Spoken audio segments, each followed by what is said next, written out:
I pray that no other family has to go through that, and fortunately, they will. And just know, President Trump, I want you to know, no matter what the fake media says about you, the American people love you, and we will support you all the time. There you go. Angel brother Jody Jones with President Trump. That was the remembrance ceremony for Angel families a bit earlier this year. He is still fighting for his brother, his beloved brother, Rocky Paul Jones, and other Americans whose lives were cut short by criminal illegal aliens. 2018, his brother was fatally shot in Visalia, California by Gustavo Garcia, a previously deported illegal alien. Police say he went on a crime spree just 24 hours after being released. Garcia shot Rocky Paul Jones 8 times at point-blank range. Before then, he was killed trying to evade police. We're honored to bring in now the brother of Rocky Paul Jones, Jody Jones, here with his story, and also someone who is making sure these stories are told. Executive Director of the American Border Story Action, Nicole Kipralov. She's also a Republican strategist.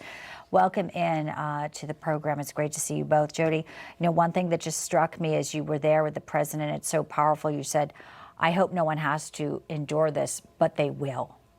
And you live it every day, and sadly, you know others will feel the pain that you feel.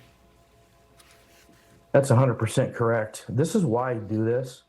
I don't just do it for me. I don't just do it for my family. I do it for every American family because I know it's going to happen again.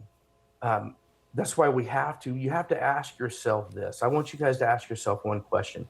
What if it's your family? What if it's your loved one that's murdered?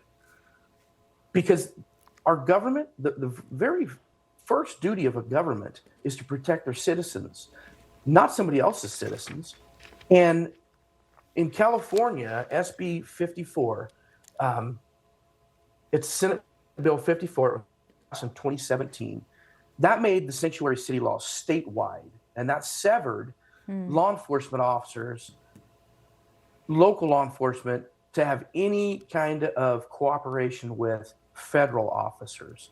I'm a retired law enforcement officer. I spent 25 years serving, and I've seen firsthand, not only with the department, but in my personal life, what this does. And this is why I'm fighting.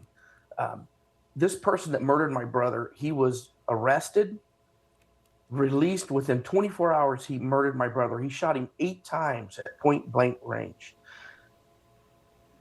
ICE sent our Tulare County Sheriff's Office a detainer. However, because of SB 54, they needed a warrant, a federal warrant, to hold him. The detainer was null and void because of SB 54. If they would have held him, my brother would still be alive. And it's what Jody, really gets me.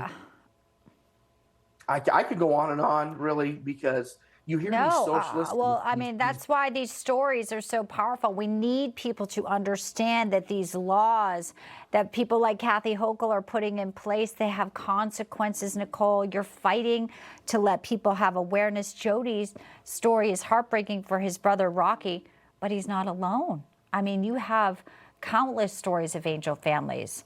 And Border Czar Tom Homan says, we're going to surge in New York City ahead of all of this. What is your message as you work with families like this, families that have lost loved ones, and people are looking at this saying, no more. This is protecting Americans, and these elected officials seem to be playing fast and loose. Right, exactly, Bianca. I wish it weren't true, but we have hundreds of families. There are thousands out there, many who we haven't been acquainted with yet. And look, these families, I mean, Jody Jones, this is a family who is real life evidence of the deadly consequences of California's sanctuary policies. I think that's the message that I want to echo that Jody already said, which is that this can happen to anyone. And think about, again, just how preventable this was. The illegal alien who murdered Rocky had been deported twice. He was already in the system. They knew who he was and they let him go. And then he murdered Rocky because of California's sanctuary policies.